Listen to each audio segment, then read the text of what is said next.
Ligayang araw, Mr. Tamase.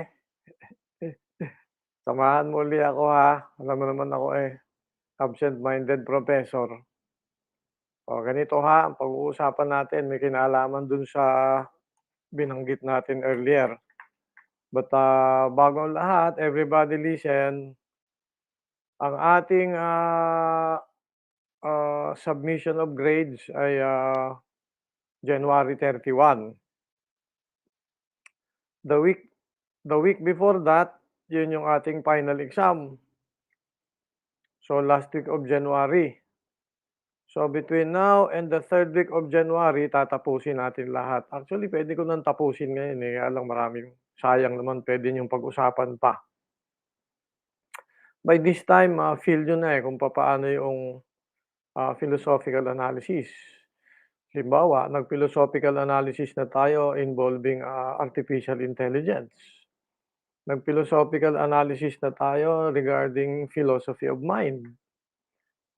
In a way, nag-philosophy of religion tayo nung pinag-uusapan ko si Saint Augustine at saka yung mga Kristiyano noong patriarchal period ng Christianity. Pinag-usapan na rin natin yung moral reasoning and pinag-usapan na rin natin yung nature and limits of reasoning, in particular scientific method. And marami pa tayong pag-uusapan at makikita niyo ngayon pag-uusapan natin ngayon, Miss Reyes, yung tungkol sa Miss Reyes, Miss Edayan, tungkol sa social contract theory, lalo na at malapit na eleksyon, ang hula ko ay magkakaroon tayo siguro ng people power, EDSA version 4. Wag sana, pero 'pag nangyari yan, bakbakan yan. Hindi na yan yung peaceful kind of people power kasi matigas ang ulo ng ating administrasyon ngayon na handang gumamit ng dahas. Let's hope mali ako, but yan ang hilig ko mag-predict. Malas ninyo. Ganito Mr. Tamase, pag-uusapan natin social contract theory.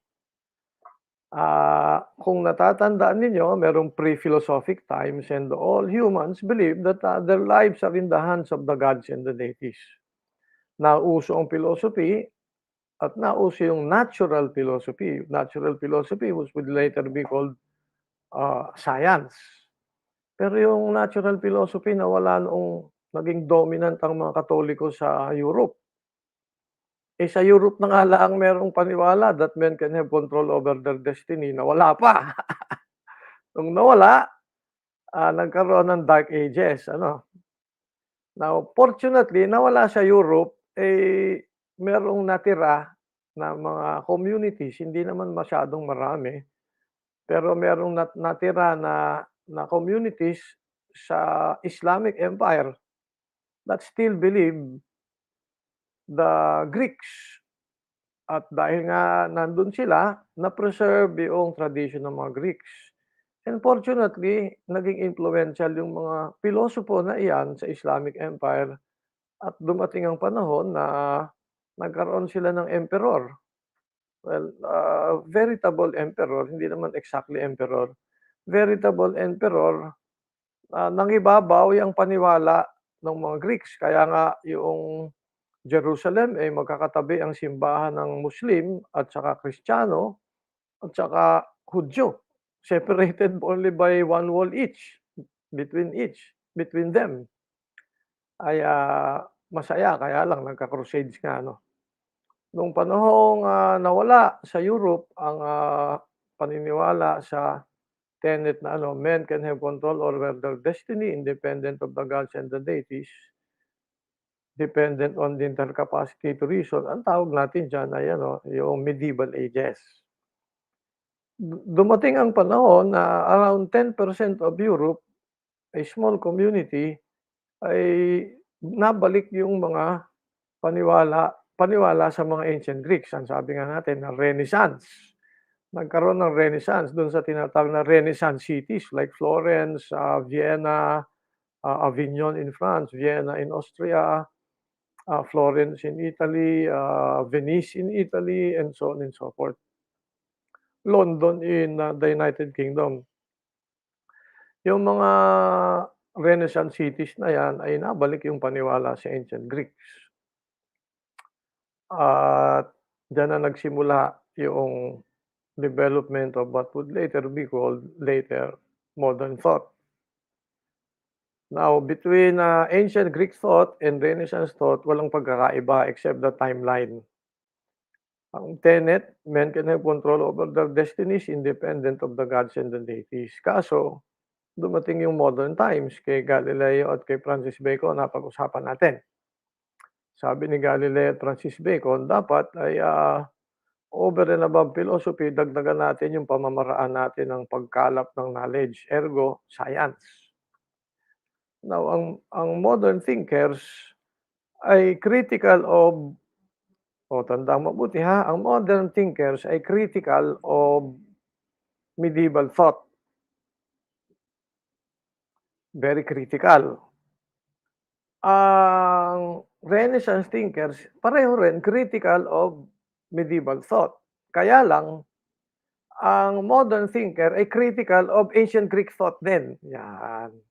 Paano naging critical? Eh, sabi nga ng modern thinker, bulok yung ancient Greeks kasi hindi nila nagawang systematic yung induction, eh. O in that sense, very critical din sila ng ancient Greek thought. So, iba yung modern thought sa Renaissance thought and ancient Greek thought in the sense that, dinidemand ng modern thinker yung systematic form of induction and therefore scientific method. Ngayon, punta tayo sa ating usapan ngayon. Ang ating pinag-uusapan yan, share screen tayo. You see, isinama ko din ang litrato ni Nino, halimbawa, si Thomas Hobbes, yan. Bakit importante si Thomas Hobbes? Si Thomas Hobbes ay bata na sekretaryo ni Francis Bacon, one of the fathers of modern thought. Noong siya'y tumanda, naging kaibigan siya ni Galileo. Kaswerte, He was a common factor between Francis Bacon and Galileo. Siya lang ang kilala nating individual na kaibigan ni Galileo at ni Francis Bacon. Ngayon, merong kanyang version si Thomas Hobbes ng, systematic form of induction, pero wag na nating puntahan yun. Basta importante, idolo niya si Francis Bacon, idolo rin niya si Galileo na mas nakakatanda sa kanya. Ngayon, sabi ni Galileo, the universe is a machine. And because it is a machine, predictable ang kanyang behavior using mathematics. The language of the universe is mathematics. Now, nung panahon ni Thomas Hobbes, may civil war sa England. Itong civil war sa England ay civil war nga, di sila nagpapatayan. So malaking problema kay Thomas Hobbes yung, papaano magkakagobyerno sa isang bayan. Ang paniwala, the whole time of the medieval ages, so pakinggang mabuti ha, ang paniwala, the whole time of the medieval ages ay ang dapat mamahala sa mga bayan ay yung mga sugo ng Diyos. And that is called the divine theory. Yan. Medieval ages, nabalik sa pre-philosophic times. Bakit? Kasi ang paniwala, sino ang magpapalakad ng bayan ay mga sugo ng Diyos. Ay di katakot-takot na claimant sa mga sugo ng Diyos. Sa Europe, ang mga sugo ng Diyos ay yung inassign ng simbahan. Kung nakinig kayong mabuti doon sa paliwanag ko earlier na nakatape, ang sabi ko ay nagtayo ng feudal system ang Catholic Church.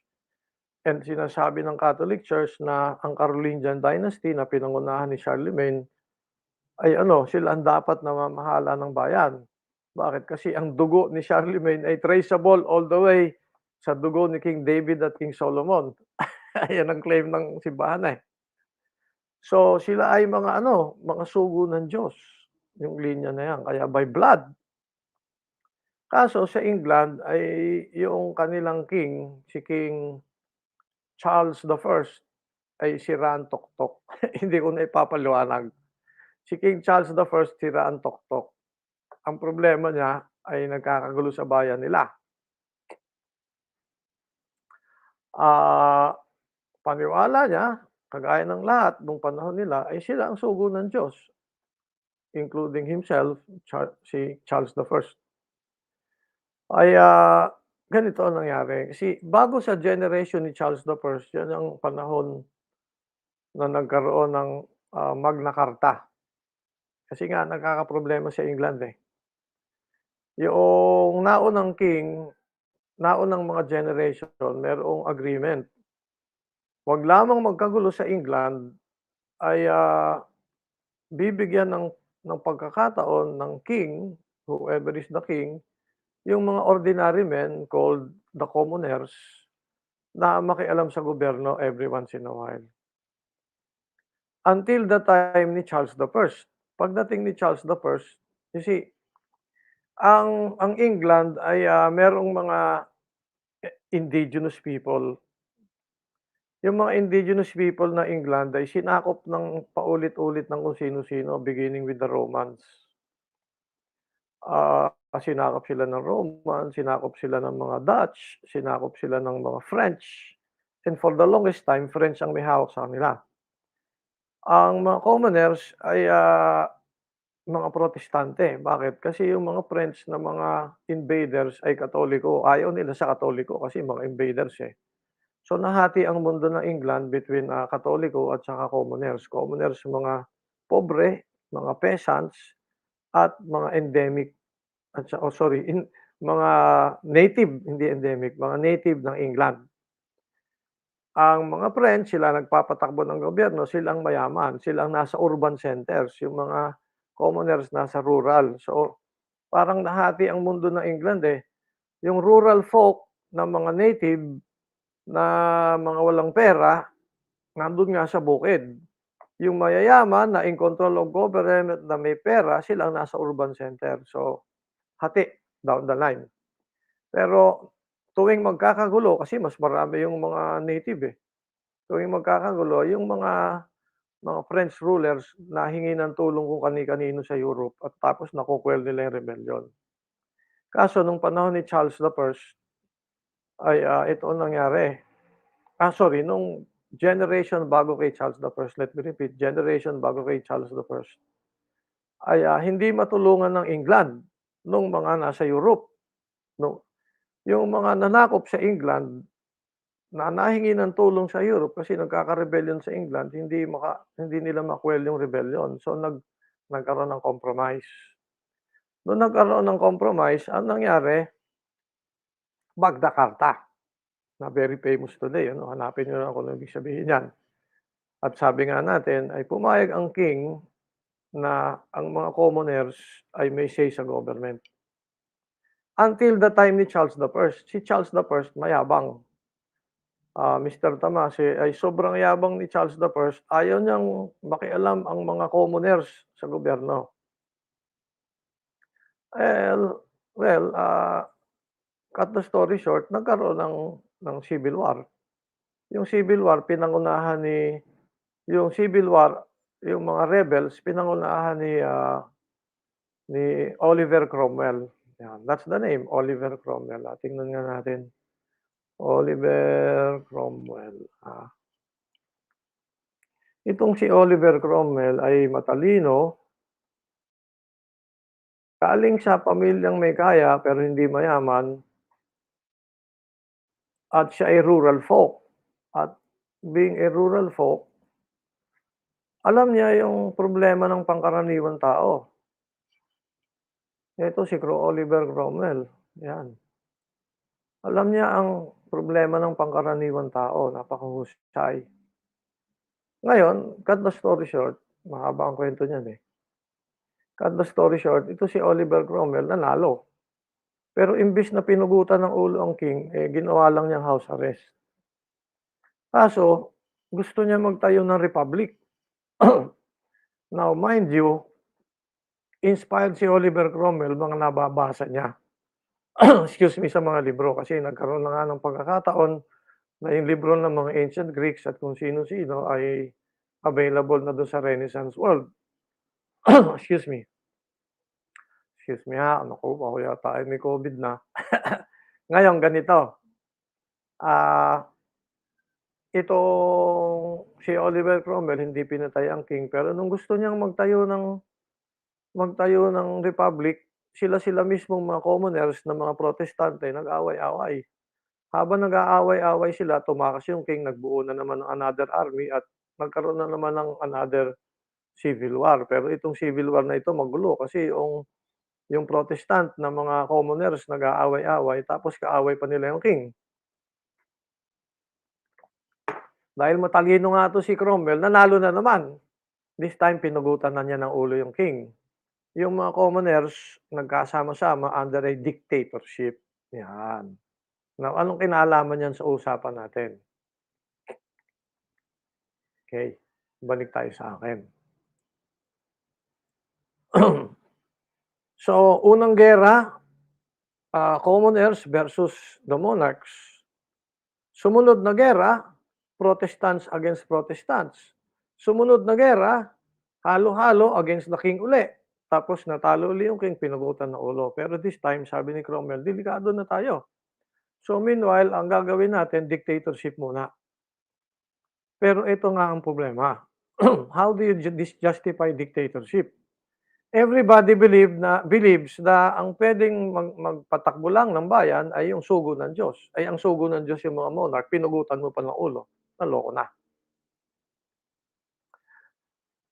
Excuse me. Nagkataon na kung kailan may problema si Cromwell, parang yung kwento ng mga Greeks, nagkataon na yung mga, ah, yung mga Englishmen at saka itong mga kasama ni Cromwell ay, namomroblema nga papaano, ma-ju-justify yung gobyerno, dictatorship pa naman, na walang kinalaman walang kinalaman sa monarchy. The general trend all over Europe is kung sino sugo ng Diyos, yan ang mapapatakbo ng bayan. Now, dito pumasok si Thomas Hobbes. Okay, nasaan na ba yung Thomas Hobbes? Ay nawala. Akala ko bagay kanina, meron na tayo ng Thomas Hobbes. Ganito, dito na lang. Ito si Thomas Hobbes yan, yan. Yan si Thomas Hobbes, sabi ko nga ay kaibigan ni Galileo. At ito ang sabi nga ni Galileo. Sabi ni Galileo, the universe is a machine. So sabi ni Thomas Hobbes, alright, how do you understand the machine? By understanding the nature of the tools that make up the machine. So you have a machine, you break it up, you look at the tools, and if you understand the nature of the tools, then you understand how the machine works. Now, if the universe is a machine, everything in it is a machine. And then he says, societies are machines. Now, what are the tools that make up societies? You break societies, you get your citizens. But citizens are machines made up of bones, sinews, and muscles, and everything else, the human body. The citizen, the human body, is a machine. Now, what are the tools that make up the human body? I already said so. Bones, muscles, organs, tissues, and so on and so forth. But of all the things that make up the body, the most important is the mind. And for some reason, the mind is somehow related to the brain. Now, notice that what the mind says, the body follows. So that's the most important component of the human body. If you understand the components of the mind, you understand the body. You understand the body, you understand citizenship, you understand society. Now, what is the mind? The mind is a machine. Thomas Hobbes. The mind is a machine what are the things that make up the mind? And Thomas Hobbes says, well, the things that make up the mind are what we call words. Terms. Yan, And mind you, this was the 1600s. Matanda na si Galileo, buhay pa, kaibigan ni Thomas Hobbes, nag-uusap sila. Sabi ni Thomas Hobbes, Mang Galileo, alam mo ba, ang ating mind ay machines, and machines are made up of tools called words. You understand the nature of words, you understand the nature of sentences, you understand the nature of sentences, you understand the nature of reasoning. We already know humans can reason deductively and inductively out of their experience. Yan. So sabi ni Thomas Hobbes, ganito, what do we experience? Sabi niya, dito sa amin sa England, na experience namin ay civil war. And what do we know during a civil war? We know, kasi alam nyo, yung isang gera lang, isa lang, one battle during the time of the English civil wars. Wars, hindi lang war, civil wars. Several of them, a handful of them. Yung isang battle lang, 10,000 ang namatay eh. At saka buti kung 10,000 baril lang, nagbabarilan, nagtatagaan pa sila. Can you imagine 10,000? Sabi ni Mr. Tamase, sabi ni Thomas Hobbes, ganito, if we look at experience, experience tells us that at some point, humans are beasts, no different from beasts of the forest, the wolves and the tigers and the lions. Humans are beasts. They will deny a single spoonful of sugar for their children to save their own skin. Brothers and sisters will deny each other, knowing each other just to save their own skin. Ng civil war, yan ang experience ng war at large. So humans are beasts. But fortunately, humans are also beasts who reason. Yeah, reason. And they reason with their terms and their sentences. Now, what's the point? If we look at experience, this is what we know. From experience, if we let the rule of nature, the law of nature, if we let the law of nature to rule over men, men will fight one another. The men are constantly at war. Dog eat dog, men are constantly at war. And so, what happens when men are constantly at war, their lives are short and brutish. You have a potential life this much, but your life is only here, short and brutish. In fact, ang lifespan nila nung sa England nung panahon na yun is a little over 30 years old. Mawawa naman. So what's the point? Well, if we live our lives under the laws of nature, that's the lesson. What's the lesson? Whenever the sun rises, it rises from the east. What's the lesson? Live your lives under the laws of nature, then your lives will be short and brutish. The sun rises, it rises from the east.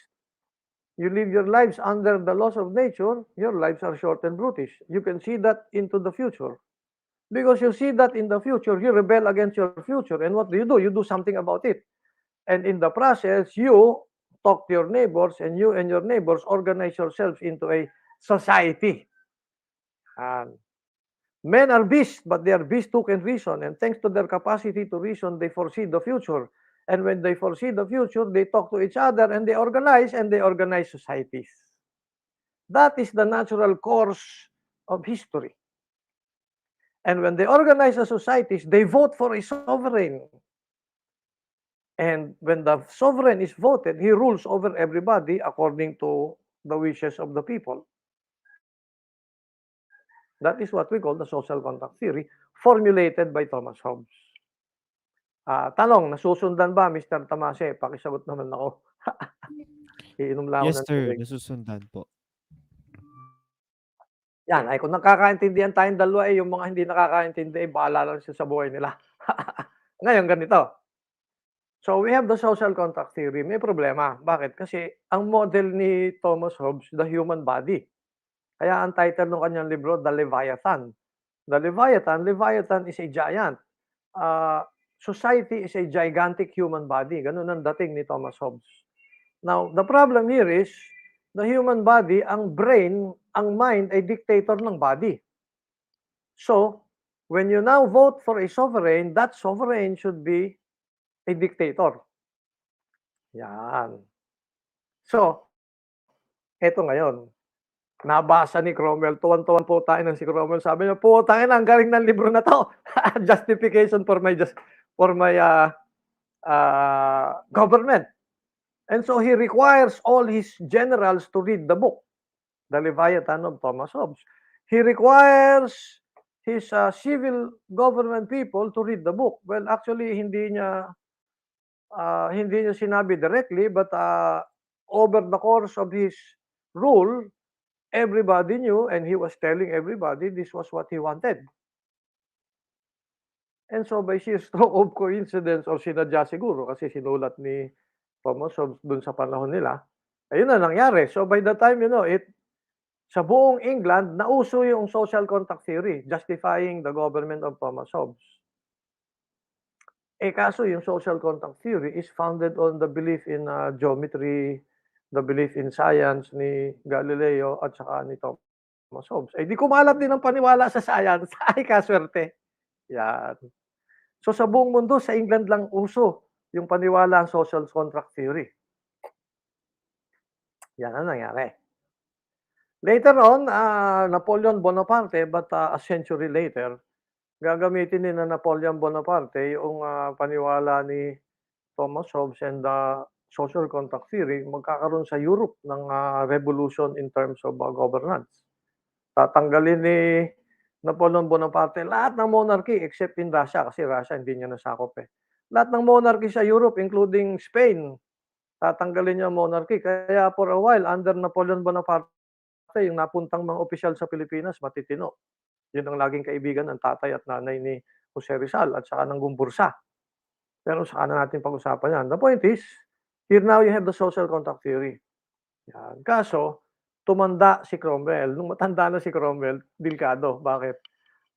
Apparently, si Cromwell ay nagkaroon na ng Alzheimer's or something like it. But the point is, matanda na si Cromwell. So, nagkaroon na naman ng threat of rebellion. Nung matanda na si Cromwell, nung may rebellion, cut the story short, nagbuo yung mga general sa England na dati namang kakampi ni Cromwell, pumunta roon sa Europe, kinausap yung anak ni Charles I, ergo later Charles II. Si Charles II, doon nakausap, sabi niya, balik kayo dito. Ang ginawa ni Charles II, si Cromwell ay matanda na, natalo. Now, the point is, when the King Charles II took over, he had a problem. Pagka nagpatuloy ang civil war, ite-take over ng Spain, kasi ang Spain lumakas sa Europe eh. Ite-take over ng Spain ng England kasi nagagalit ang Spain dahil yung mga Katoliko inaapi ng mga Protestante dun sa Ireland. So sabi ni Charles II, dapat magkasundo na yung monarchist at saka mga Republicans dapat magsama. Ang tawag sa Republicans, mga parliamentarians. Dapat, sabi niya, ang monarchist at parliamentarians magkasundo. Dapat ang Katoliko at saka mga Anglicans makasundo ng mga Protestants. Dapat ang mga urbanites at saka rural folk magkasundo. Dapat ang mayaman at mahirap magkasundo. Yun ang problema ni Charles II. Para walang civil war. Kasi pag may civil war, directly take over ng Spain. Ang problema niya, how do I justify liberalism? How do I justify pagkakasundo ng mga dating magkakagalit? Yan. Dumating si John Locke. Ito na yung next generation. Okay? Nasusundan ha. Ito si John Locke. Yan. Si John Locke ay mahilig sa science. Bakit? Hindi ka po ata naka-share screen. Ay, hindi naka-share. Okay, nakalimutan. Ito si John Locke. Ulitin natin. Eto si John Locke. Si John Locke, Mr. Tomase, salamat, ay medical doctor, graduate ng Oxford School of Medicine, mahilig sa science. Ngayon, yung kahilig niya sa science kasi under Oliver Cromwell, let me repeat, okay? Under Oliver Cromwell, nagkaroon ng nagkaroon ng liberalism kasi nauso ang science, eh. Gumanda ang kanilang, education system, gumanda ang kanilang medical school, ito nga si John Locke. Ngayon, ito yung nangyari. Sabi ni John Locke, may mali ito si Thomas Hobbes. Sabi niya, may mali ito si Thomas Hobbes. Ano yung pagkakamali ni Thomas Hobbes? Kasi sabi ni Thomas Hobbes ganito, men are beasts, but they are beasts who can reason, and given their capacity to reason, they know that when the laws of nature govern men, men are constantly at war with one another, and therefore life is brutish and short. Now, to overcome that, we establish a social contract. But when you establish a social contract, there is a dictatorship. Sabi ni John Locke, hindi pwede yan. Yan ang nangyari kay Oliver Cromwell. So, sabi niya, this is the point. Sabi ni John Locke, kasi ang problema ni Thomas Hobbes, yung kanyang theory of meaning. Theory of meaning, totoo yan. Yung kanyang theory of meaning ay mali. Yung theory of meaning of terms. Remember, terms and sentences are the tools with which we reason, and how we reason determines how humans live as societies. Sabi ni John Locke, yung theory of meaning ni Thomas Hobbes mali. And sabi ni John Locke, words, kasi sabi ni Thomas Hobbes, words are names of objects. O, pinag-uusapan terms, pero may kinalaman sa gobyerno. Words are names of objects. But that's a problem because we have words like on, off, when, why, what. They are meaningful words, and yet they do not name any object. Nothing is both a square and a circle at the same time. That's a true sentence. But then nothing has to be meaningful. But if it is meaningful, it has no object to name. So sabi ni John Locke, mali yan. Words are names of ideas, ergo the ideational theory of meaning. Yan. Now, when words are names of ideas, maganda. More importantly, this is now the problem. This is now what John Locke gets to see.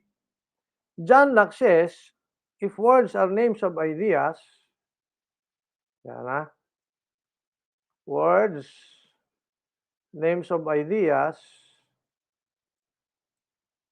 saan nanggagaling yung ideas? Where do ideas come from? Ano yan? Magic?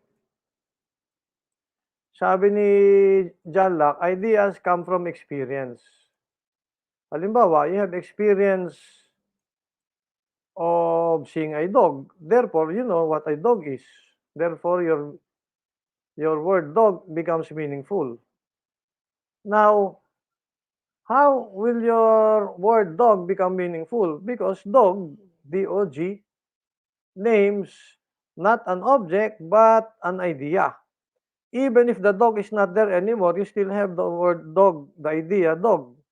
Now, how do you have the idea dog? Because ideas are copies. Ideas are copies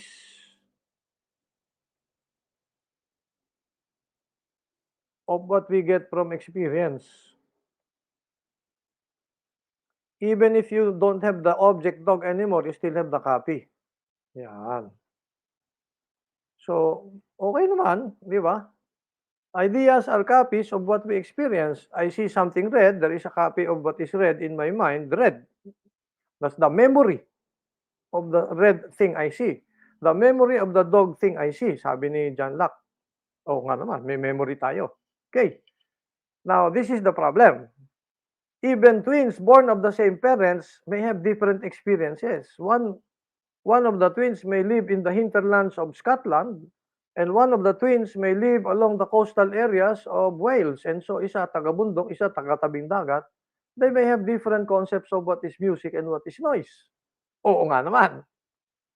Yan, at napag-usapan na natin yan earlier. And so, sabi ni John Locke, walang sisihan if we have different ideas of what God is. Walang sisihan if we have different ideas of justice or different ideas of good and evil. Why? Because not all of us have the same experience. Ayan. Ergo, his work, a plea, that's the title of his work, a plea for liberalism. And his work, A Plea for Liberalism, nakita nung king. Sabi nung king, putang ina, eto na ang dahilan bakit hindi tayo magsisihan. Ang Katoliko hindi dapat sisihan ng Protestante and vice versa. Ang parliamentarian hindi pwedeng sisihin ang mga monarchist and vice versa and so on and so forth. Sabi niya, dapat yan ang rule ng ating gobyerno, sabi ni Charles II. At yan ang naging rule, liberalism. Yan. And under the terms of liberalism, mind you, sinasabi ng social contract theory ni John Locke, kapagka ang sovereign, in other words, ang prime minister ay hindi na agreeable sa taong bayan ang ginagawa, pwede siyang tanggalin. Yan. And so, we have now the contemporary form of the social contract theory, yun yung kay John Locke. Pero kung wala si Thomas Hobbes, hindi na-imbento yan. Pero dahil nga si Thomas Hobbes, si John Locke, mahilig sa science at mahilig sa philosophy, eh, ni-require naman ni Oliver Cromwell at later ni King Charles II yung pamimilosopiya at science. Ano nangyari? Nagkaroon ng scientific development doon sa England, which led to the Industrial Revolution. And with the Industrial Revolution, England became the United Kingdom, the Great Britain, and became an empire. It is, even by today's standard, the biggest empire known to mankind. Pati nga yung Antarctica, nadamay, kanila rin daw eh. Philippines was under England for 5 years. Industrial Revolution, nanggaling sa England. Bakit? Eh kasi dahil doon sa ginawa ni Oliver Cromwell, salamat kay Thomas Hobbes, at ginawa ni King Charles II, salamat kay John Locke. Oh. And naging status symbol ang membership sa Royal Society, na what we might call the Royal Society of Science. Kaya nagtayo rin sila ng pinakamagandang museum of natural history sa buong mundo. Hanggang ngayon, nandiyan pa.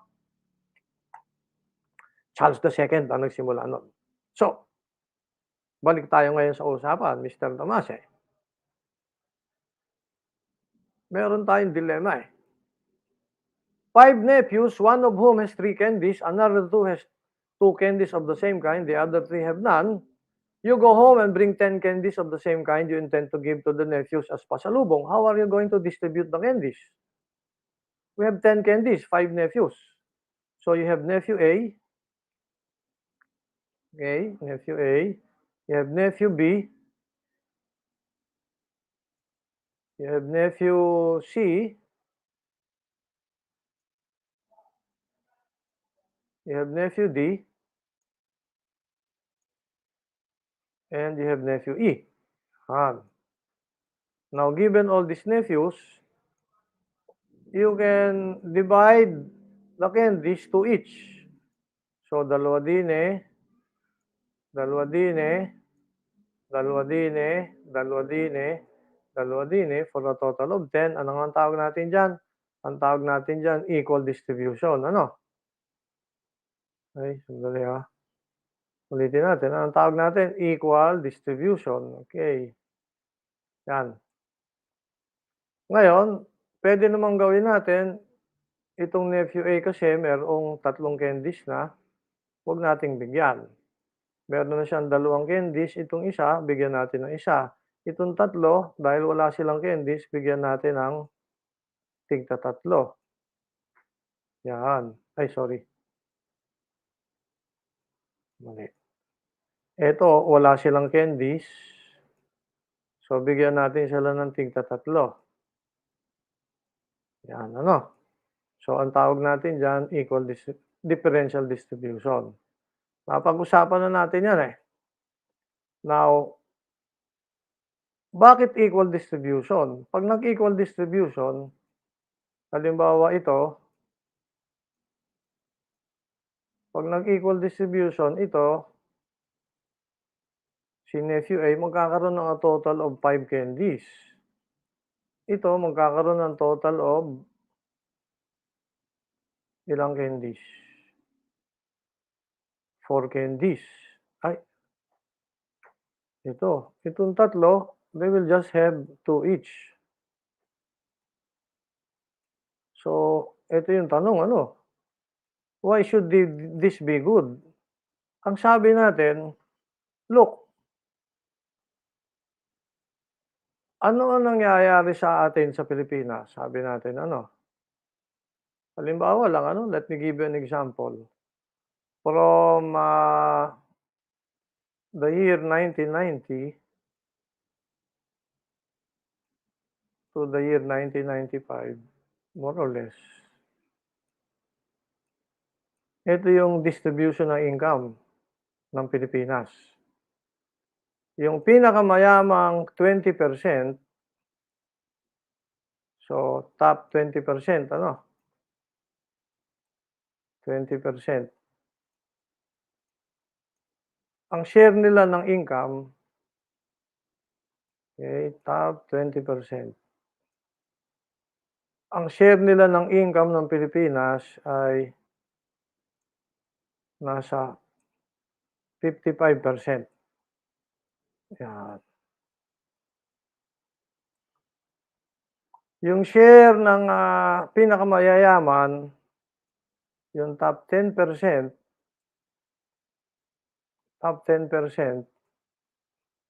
ang share ng income nila ng Pilipinas ay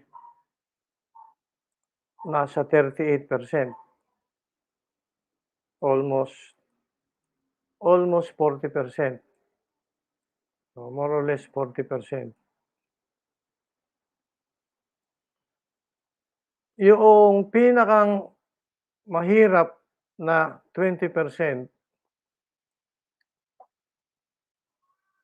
yung pinakamahirap na 20%, ang share nila ng income ay 5.1%. Ulitin natin. Ang share nila ng income nila ay 5%. Yan. Yung pinakamahirap na 10%, so ulitin natin 20%, 5%. Yung pinakamahirap na 10%, yan, yung poorest 10%, ang share nila ay 2%. Yung poorest 10%, magkano ang share? Anong share? 2% lang. So, Mr. Tamase, 40:2 ang comparison ng richest 10% to poorest 10%. Ngayon, anong justification for that? Tanong, bakit dapat merong kumikita ng malaki at merong humahati ng kaunti? Simple. Kasi society has to adapt to the demands of the universe, the demands of entropy, second law of thermodynamics. The universe is constantly changing. If society does not adapt to the constant change of the universe, then society dies, becomes extinct. But society, to adapt in terms of biological adaptation, will take a long time. Namatay na yung society bago mangyari yung adaptation. So, adaptation comes in the form of technology. Society must adapt via technology. So, what do? We invent cars, we invent airplanes, we invent X-ray machines, we invent computers, we invent many things so that we adapt to the changes of our environment. Ngayon, how do you encourage creativity with which therefore you invent or you innovate? We encourage creativity in society. Why? Because we need to adapt. So why we need to adapt? We need to adapt to changes of the environment. Whether we like it or not, the environment will change. Let me repeat. Dito natin, ha? We need creativity. Why? Because we need to adapt.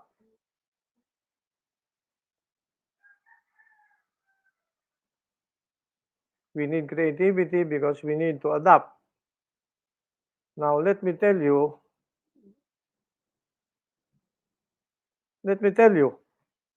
any single day, cosmic dust enters the atmosphere of the Earth.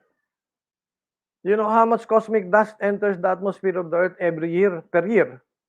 More than 100 million metric tons. Let me repeat, more than 100 million metric tons of cosmic dust enter the atmosphere of the Earth. That alone, just the cosmic dust entering the atmosphere of the Earth will mean climatic change, whether we like it or not. So environment will always change. And as environment changes, we need to adapt. Now, that means we need to become innovative. We need to innovate. We need to innovate. We need to invent. We need to be inventive. That is what you mean by being creative. To be able to be creative is to be innovative, is to be inventive. Now, we want to encourage innovativeness and inventiveness, and what do? We give rewards. We give reward. We reward those who are inventive and innovative. Pinaliwanag ko na sa inyo yan. When we reward them, some of them will end up with more, some of them will end up with less. Ganun lang kasimple. Okay? Ganun lang kasimple. In a manner of speaking, ina-apply natin yung Darwinian theory of natural selection. Sinasabi natin sa klase, yung batang masipag, bibigyan ko ng mataas na grade. Yung citizen na masipag, innovative and inventive, bibigyan ko ng sangkatutak na pera, they'll end up in Forbes Park.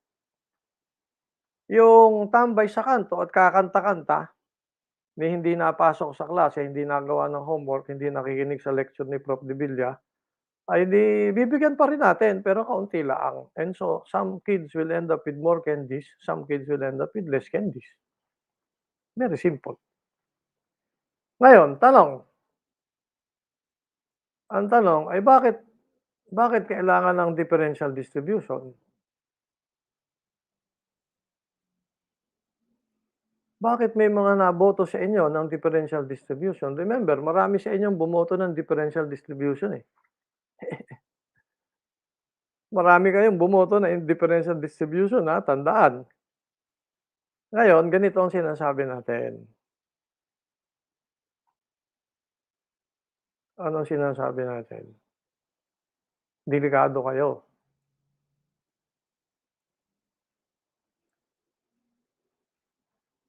By the year 2050,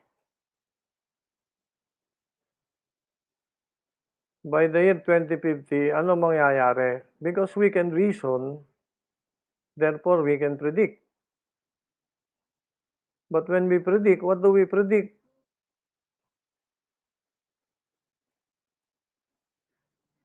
Well, one, we will lose our forest.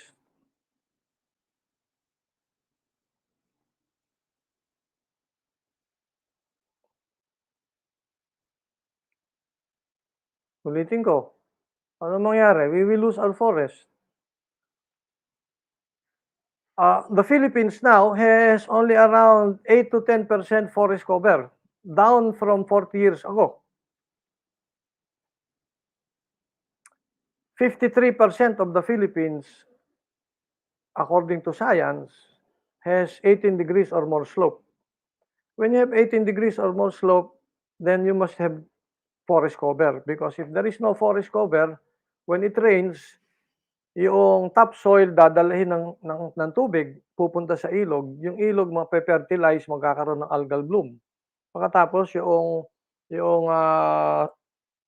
silted material pupunta sa dagat, papatayin nun ang lahat ng corals. 60% of Filipinos rely on fish for food. 'Pag namatay ang corals, walang isda. Walang kakainin mga Pilipino sa 7,000 islands. In Luzon alone, Luzon, using satellite survey, for every year, nawawala 2 billion tons. Let me repeat, 2 billion tons of topsoil thanks to climate change na pupunta sa dagat. Ang daming pinapatay na isda. Pag nawala ang forest, mawawala ang ating wildlife. Pag wala ang wildlife, wala tayong genetic pool na ilalagay sa agricultural production. Pagka ang ating genetic pool ay hindi nagbago sa ating agricultural production, magkaka-inbreeding. Pag nagka-inbreeding, magiging recessive strain ng ating mga husbandry, ang ating mga baboy, mga manok, magkakaroon ng recessive strain ng ating mga crops. Dadating ang araw, wala tayong crops, wala tayong kakainin, wala tayong husbandry. Kasi mawawala yung genetic pool na galing sa wild para mawala yung inbreeding. Maraming bagay. Pag nawala ang forest, dagdag pa sa kawalan ng forest, anong mangyayari? Meron tayong climate change. Hindi ko na sasabihin kung anong resulta niyan. Climate change.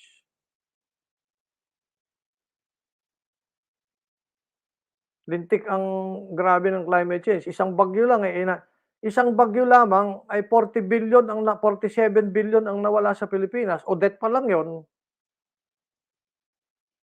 Climate change, magkakaroon tayo ng pollution.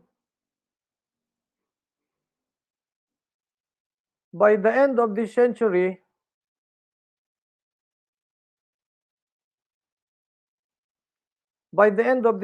there will be more plastic. Let me repeat, by the end of this century, there will be more plastic things in the ocean than the fishes of the ocean. There is no known fish in the ocean today that does not have microplastic, by the way. We eat them every day. There is so much pollution in the world, I don't have to explain to you right now what's going on. By the way, with the loss of our forest and with climate change, let me repeat, with the loss of our forest and with climate change, we are losing, according to Harvard University research of Dr. E.O. Wilson, we are losing 70 to 100 species of plants and animals every day. Thanks to what? Climate change and loss of forest. By the end of the century, you have millions of plants and animal species gone forever. How will humankind recover without plants and animal species around them?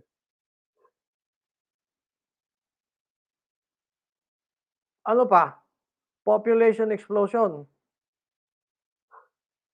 Population explosion.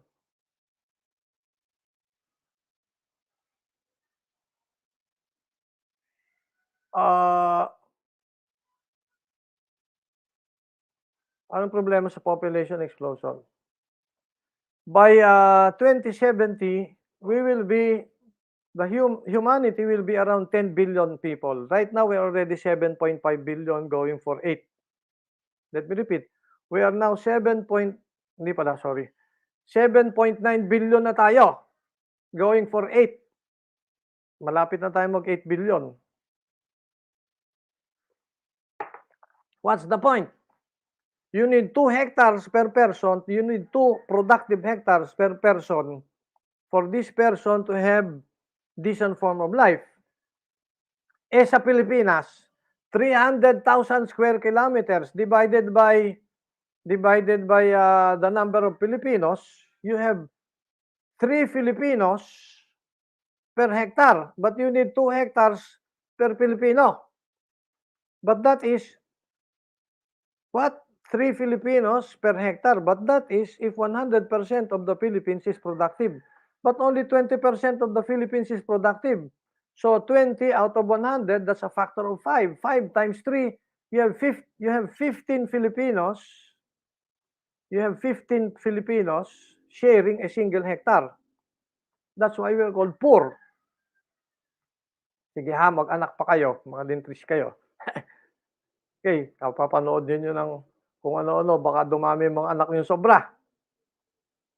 So, what's the future? What's the future? Your future is bleak.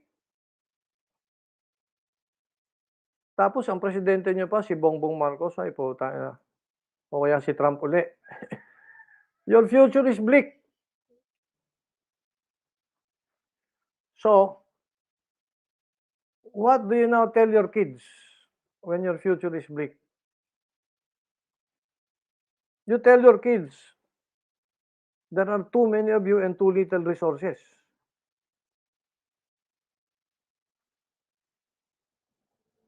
There are so many Filipinos.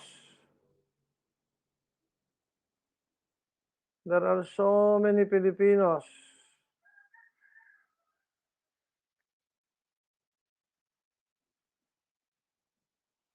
But the resources we have to cover every Filipino is not enough.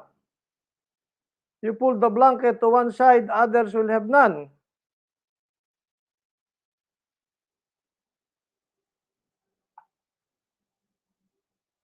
Ulitin natin. Mr. Tamase, let me repeat. There are so many Filipinos, like so many people all over the world. You pull the blanket to one side, others will have none. Para lamang yang vaccine, COVID-19 vaccine, panlaban sa SARS-CoV-2. We have so many people all over the world, but we only have enough vaccines. So, what do you tell your kids for the future? You need to tell your kids, look, we need to change our concept of sharing. We're all in this boat together. Hindi na pwedeng dog eat dog. We need to change our concept of sharing. This is an emergency situation. Ano bang ginagawa natin? Do we feed brain dead babies to the crocodiles when they are brain dead because they are not productive? Pagka ba may mga bata na nagkaroon ng poliomyelitis at therefore not that productive, ay pinapakain ba natin sa mga pating? Hindi naman eh. This universe is given to all of us. And we should learn that kind of sharing. We should learn altruism.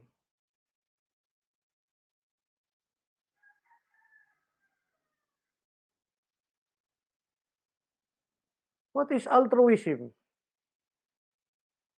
Ano bang sabi ng Wikipedia sa altruism? Altruism.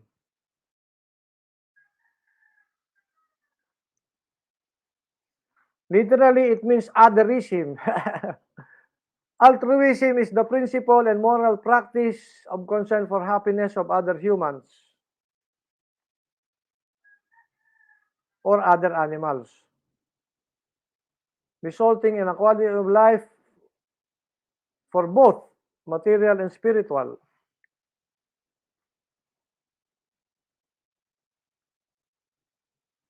Pag pinairal natin yung dog eat dog world, okay lang, may matitira, merong hindi. Pero by 2050 sa Pilipinas, kapag pinairal nyo yan at sasabihin nyo, okay lang na ang mga Marcoses ay sobrang hati sa mundo natin ang kayamanan, eh, dahil sila naman ay more creative and more innovative, eh, makikita niyo si Professor De Villa, kakalat dito sa buong Pilipinas, mag-aasik ng filosofiya at pamimilosofiya. You accuse me of indolence, but I am indolent not because I have no will, but because I have no hope. Iduduro ko yan, mga kung sino mayayaman na yan. Sasabihin ko, you accuse me of indolence. I am indolent not because I have no will, but because I have no hope. Why should I labor if all the fruits of my labor will go to pay an unpayable debt? Free me from bondage, and I will prove you false. At lahat ng mga Pilipinong naghihirap, pagsasama-samahin natin. Sige, bakbakan tayo kung gusto ninyo. Na isa lamang, suicide bomber ang turuan ko, magkakaletse-letse na ang negosyo sa buong Maynila, Magsasara ng mga mall for 1 day and so on and so forth. Kung meron ako 100 o may 1,000, tignan natin. What am I saying? For us to avoid anarchy, we must take care of everybody. Kailangan baguhin natin yung ating concept of sharing. Para kang may koral ng baboy. Ano yung koral mo ng baboy? Pag pinakain mo lahat ng baboy mo, gutom lahat. Walang mag-survive. Kaso, pagka yung iba lang ang pinakain mo, kawawa naman iba, ay di gagawin nating lechon de leche. Buti kung tao ay pwede yung ganyang role, gagawin nating lechon de leche. Hindi naman Tao nga tayo Ay yung mga taong naaapi ay may karapatan. Sabi nga ni Apolinario Mabini, you have the right to rebel. Itong nile-lecture ko sa inyo ngayon, nilecture ko yan doon sa Office of the President under President Marcos. Yan ang sinasabi ko, itong eksaktong lecture na ito. You have the right to rebel. Kasi yan ang sinasabi ng social contact theory. Ano nangyari? Nagkaroon ng Reformed Armed Forces Movement sa kayang officer union. Kaya nagkaroon ng EDSA 1, saka na natin pagkwentahan yan. Buti kung yan lang ang mangyari, Reformed Armed Forces Movement by 2050 or yung Officers Union by 2050 or this year, tatahimik ang mga Pilipino pag dinaya tayo sa election, buti kung mangyayari yan. Ano ang tingin mo, Mr. Tamase? Tagilid, ano? Tagilid ang mundo by 2050, kung tagilid tayo, baguhin ninyo ang konsepto ninyo ng sharing. At ito nga sinasabi natin, baka kailangan mag-eksperimento tayo. Eksperimento tayo ng mag-eksperimento tayo ng sharing. Ayaw na natin ng equal distribution lamang. Kung kaya, pwede. Pag hindi kaya, differential distribution. Yung ating concept of social justice, kailangan baguhin natin. Ngayon, altruism. That's present in animals. Ang dami nating makikita dyan, On the record, tingnan nyo sa YouTube, tingnan nyo sa internet.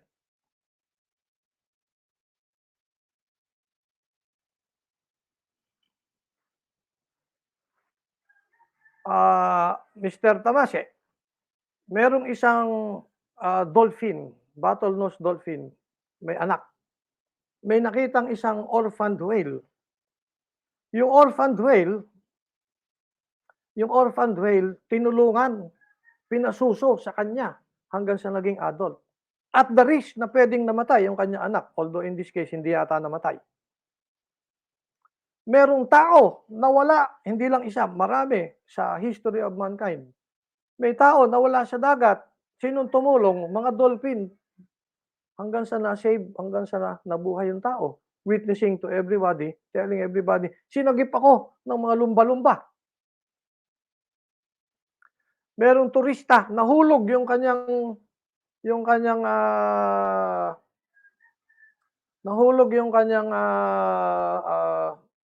cellphone sa tubig. Anong ginawa ng dolphin? Kinuha, inabot pabalik doon sa turista. Wild dolphin. Even in nature, we have expressions of altruism. Yung mga soldier ants, they do not care about their genetic inheritance. They help society at large. Yung mga worker bees, they do not care about their genetic inheritance. They care about the whole society. And that's the same for wolves. Some wolves would rather sacrifice their life for everybody else. That's altruism. Now, ito yung problema ni Charles Darwin. You see, ang problema ni Charles Darwin ay ganito. Sabi ni Charles Darwin, tama yung aking mga contemporaries na merong problema dun sa natural selection. Bakit? Kasi natural selection works at some level. But at some point in time, we cannot deny na natural selection is not at work with societies of bees and societies of ants. Because present in societies of bees and ants is altruism. There is no natural selection involving altruism. Sabi niya, how do you explain that? Even in humans, we form societies where for example, monks and priests and nuns everywhere, nuns and monks and priests of different religions, they sacrifice themselves for the sake of everybody else. So what is altruism all about? Well, actually, there's a scientific explanation for that. It's called Shannon's law. Homework ninyo ito. Homework. Ano yung homework ninyo? Hanapin ninyo yung tinatawag nating Shannon's law.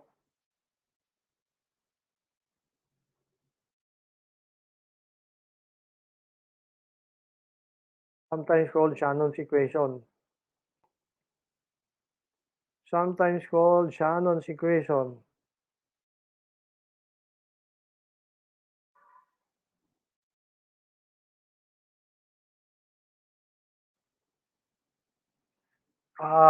Let me just simplify it for you. Let me just simplify it for you. Ang sinasabi ng Shannon's law, events in the universe happen in the direction of more information. If you look at time and events of the universe as like a flowing water, some water will flow in some direction, and then it will end up the stream of the water will end up somewhere. Why? Because there is less information there. And same with less information, but the river goes on and on and on all the way to the sea because there is more information all the way to the sea. Lalo ng more information pagdating sa dagat. Now, what is it that you mean by more information? Well, more possibilities of events. Wag na tayong mag-split hair. Let's just say, time always goes in the direction of more information. So, anong epekto niyan? For example, humans reproduce sexually. In fact, 99.99% of all eukaryotes breed sexually. Of all eukaryotes. Mr. Tamase, alam mo ba yung sabihin ng eukaryote? Nawala na. Okay. Mr. Tamase, ibig sabihin ng yan eukaryote, nakakabili niyan sa krus na ligas. I'm just kidding. All living things as we know them, let's just call them eukaryotes. Lahat ng living things, pag tinignan nyo, ang natural way of reproduction ay sexual reproduction. That's what I'm saying. Sexual reproduction. Yan. Ganito. Why sexual reproduction? Kasi you have the male information and the female information. When you have the male information and the female information coming together, you have more information. That's the point. Ay, hindi ko na-share. Sorry. Let me repeat. Hindi ko na-share. Ulitin natin, ha? You have the male genetic inheritance. You have the female genetic inheritance. What I'm saying is 99.99% of eukaryotes, they reproduce sexually. Why do they reproduce sexually? Kasi when you have the male information plus the female information coming together, you have more information. And that's the rule. Ang rule ng Shannon's law, which is the rule of the second law of thermodynamics applied to information, Ulitin natin, Second Law of Thermodynamics applied to information. Ang sinasabi, more information. All events of the universe go for more information. Now, what are we saying? At some level, natural selection works. Kagaya nung sinasabi natin, dapat ay may batang creative, may batang hindi creative. Yung creative, encourage natin. At some level, natural selection works. At some level, natural selection works. Yan. However, beyond some level, there will be a competition between groups.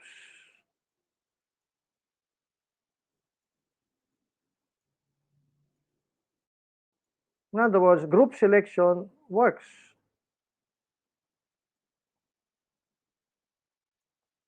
Now, when group selection works, that's when you apply altruism. The more altruistic groups will be the ones who will survive better. Why? Because with altruism, you have more. With altruism, you have more information. Ano nga ang sabi natin? Among the Greeks, they share information. Kaya hindi matanggap ng mga Greeks na yung natutunan nila sa mga Persians. Ano yung natutunan nila sa mga Persians? Oh, we can predict the future using the calendar. Remember? Might there be other tools like the calendar with which we can predict the future independent of the gods and the deities, dependent on our capacity to reason. Calendar making was already known to the Persians and the Egyptians for thousands of years, but they never shared it. But the Greeks were so much into sharing. They were to some level altruistic. Because the Greeks were altruistic precisely, meron silang democracy, then that's where Western civilization has progressed. Yan. Marami pa tayong pwedeng banggitin, pero palagay ko nakikita ninyo ano, yung sinasabi ko, Mr. Tomase. Tama ba, Mr. Tomase? Nadidinig ko ba ako? Opo, sir. Altruism, we cannot deny. Now, when you share your candies equally, ang tawag dyan, liberal democracy. Sa liberal democracy, free competition. Yan ang democracy na inimbento ni John Locke. At totoo naman, nagkaroon ng industrial revolution. Okay? Under liberal democracy, everybody is treated equally. And when everybody is treated equally, they compete. Some of them will end up with more, some of them will end up with less. Tama, Mr. Tomase? We call that liberal democracy. But if we apply liberal democracy without limits, then you end up with people like Marcos and Trump claiming that they are the chosen people, they deserve more than everybody else. And when they say they are better skilled than everybody else, includes trickery and fake news. Now, what am I saying? Our redemption against people like Trump and the Marcoses and so many others like them, like Xi Jinping and Vladimir Putin, our redemption for them has to come from altruistic individuals. But then how do you justify altruism? I'm telling you, Shannon's law. Hindi maipaliwanag ni ano yan namatay na si Charles Darwin, hindi niya mapaliwanag paano nagkaka-human societies eh. But bottom line is, this is what social contract theory is all about. Sinimula ni Thomas Hobbes, dinibate ni John Locke, and between John Locke and us today, ang daming debate. And now, nagdadagdag ako ng bagong debate. Itong pinag-uusapan natin ngayon, hindi pa rin napapag-usapan sa Amerika kahit ngayon, saka sa Europe masyado eh. Probably less than 10 of us all over the world are talking in this way, applying Shannon's law to the social contract theory. And I'm one of the first, if not the first. But I'm telling you, whether you believe in me or not, application of Shannon's law to social contract theory, the question of social contract theory and the question of social justice will be important by the time there is a dearth of resources And there are so many people all over the world. And maybe so many things happening, wala na tayong dagat, wala na tayong isda, wala na tayong forest. Yung mayayaman na lamang ang may kinikita kasi available to them ang internet at saka artificial intelligence. Yung mga pobre, they'll die of hunger and they will just justify it and say, well, mga tanga sila eh. Kami chosen people, kayo hindi. Sorry na lang kayo, papaano na? And I'm telling you, Mr. Tamas and everybody else, your future is bleak. In fact, terribly bleak, unfortunately. Tanungin natin iba, Mr. Tamas, nasusundan pa ba?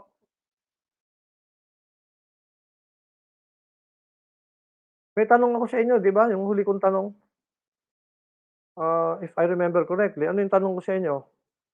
How do you decide, let me repeat, how do you decide which to choose, teleological reasoning or deontological reasoning?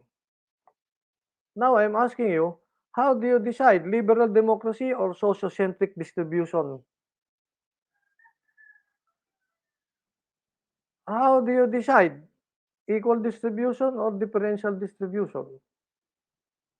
On one hand, it's very difficult to say na dapat wala ng competition. Otherwise, pag walang competition, we socialize everything, then we'll end up like Soviet Union, crashing down on its face.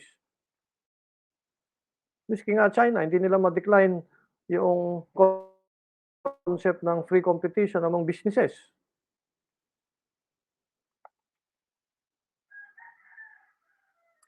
Kapag ang nangibabaw, mga diktador, kagaya nina Xi Jinping at saka Donald Trump at saka Bongbong Marcos at saka sino pa ba, Vladimir Putin, declaring themselves better than everyone else.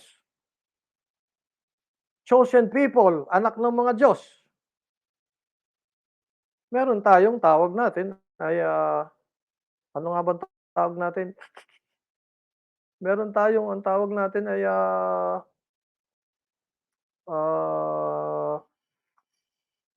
emperors with new clothes. Tama ba yun or emperors with new shoes? Mr. Tamase, ano ba yun? Emperors with new shoes.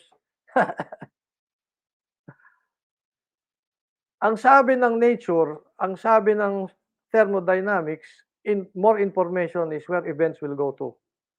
That's the reason why sexual reproduction will always be with us. But also, we're saying, pag meron kayong dictatorship, pag ang nangibabaw ay yung top 20% or top 10% lamang lagi, magkakaroon ng inbreeding. Pagka nakaka-inbreeding, eh di yun na nga, we'll go back to the time of the pharaohs and we'll be very sensitive to climate change and everything else. Will become like the pharaohs extinct, like the cities of the pharaohs extinct. It's that simple. 170 to 100 species of plants and animals die today because of that belief that some people can consume whatever they want to because they're the chosen people of the universe. That's what's happening. Your future is bleak, unfortunately. So, after you graduate, dito pa ba kayo sa Pilipinas o you'll go somewhere else? Kaso wala kayong tatakasan eh. Nandun din si Xi Jinping sa kabila, nandun si Vladimir Putin sa kabila, nandun si Donald Trump, baka manalo na naman. They're all over. Nandun si Modi ng India, same. Nandun si Erdogan ng Turkey, the same. Naloko na. Well, anyone has to say anything? Think about it. But this is what philosophy is all about. Idudugtong natin yung usapan natin dito mamaya. Next meeting sa tawag natin ni philosophy of history. What you need is what we call paradigm shift. In the history of science, revolutions in science have always happened in the way via what we call paradigm shift. One day, everybody believes the world is flat. The next day, everybody believes the world is round, and there is a paradigm shift. What used to be noise will now be music. or what used to be music will now be noise. That's what's happening over and over again in the world of science. And if you apply our knowledge of science and history of science to political history natin, then you can see right now we will need some kind of paradigm shift because the environment is changing. We need to adapt. Anyway, for the moment, just keep it in mind, nagsimula ang usapan ng social contract theory kay Thomas Hobbes at kay John Locke saan? The meaning of the word. Pag tinignan nyo ang libro ni Thomas Hobbes, he begins talking about meaning of terms. And then at the end of it all, he talks about how society should be at large should be governed. Ay pagka hindi marunong sa philosophy ang kausap ninyo, sabihin, putang to si Thomas Hobbes tsaka si John Locke ay mga siraulo eh. Batay lamang sa usapan ng mga meaning of terms eh, mamaya-maya ay sinasabi na nilang ganito dapat ang hustisya. Okay, any questions? Wala, Mr. Tomase? Wala po, sir. O, tingnan natin yung sagot ninyo dun sa hindi ko pinakita kanina eh. Ito yung sagot ninyo dun sa ano, sa Mentimeter natin bago tayo maghiwalay. I know the tenet of the social contract theory. Not sure, disagree. Can you imagine? Eh di lalo na yung mga kababayan nating boboto kay na Bongbong Marcos at kung sino-sino. Teka nga, hindi ko pala na-share. Tama, na-share ko pala. Okay. Can you imagine that? Ano? Malaking problema tayo. I know the tenet of the social contract theory. Kayo yan, ha? Mga college students. I know what altruism is all about. Medyo hindi rin, ano? I know how Darwinian natural selection theory applies to societies. Yun mga sinasabi natin, liberal democracy. Hindi aksidente na ang liberal democracy and therefore ang Darwinian theory ay nanggaling sa concept of liberal democracy and Darwinian theory ay nanggaling sa bansa kung saan nanggaling si Thomas Hobbes at saka si John Locke. Nothing wrong when everyone thinks of his own interest only. Medyo tagilid nga eh, no? Empathy is a kind of weakness. O, yan ang sagot ninyo. There you go. Tutuloy pa natin yan. Hindi pa tapos yung usapan dyan eh. But idudugtong natin. Ano? Ulitin natin. If we are like this, you have water, H2O. Nilagyan mo ng energy, tumaas ang temperature. Pagtaas ng temperature, then you have H2O vapor. Yan. Naging vapor na siya. Ito, water. Liquid form. Ngayon, anong gusto nating sabihin? At some point in time, meron tayong tinatawag na critical level. Yung critical level, pag dumating ka na doon, aakyat na yan, magiging vapor na siya from liquid. Yan yung epekto ng ng second law of thermodynamics. Okay, second law of thermodynamics.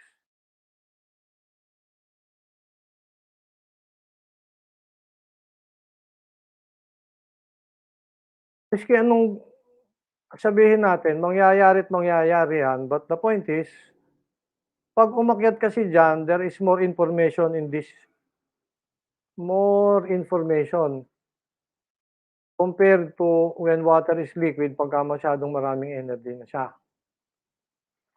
Ganon din ang sinasabi natin. At some point in time, Darwinian selection, law of nature, remember ha? At some point in time, law of nature works. But after a while, you get to have societies that get to have education and get to have sophisticated mental model. When that happens, then the possibility of altruism happens, and then the possibility of more information happens. And between group survival,